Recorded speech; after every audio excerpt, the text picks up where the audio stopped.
In this video, let's see how to create and switch teams in the application. Click on the profile icon in the navigation bar. Select Switch Team from the drop-down menu. In the drop-down, click on Manage Teams. Scroll down and click the Create Team button.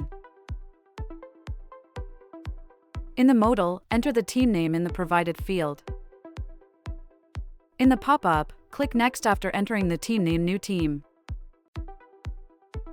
In the modal, enter a unique subdomain for your landing page and posts.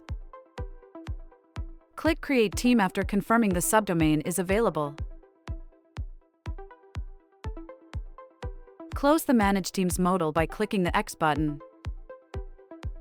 Click on the profile icon in the navigation bar. Select Switch Team from the drop-down menu.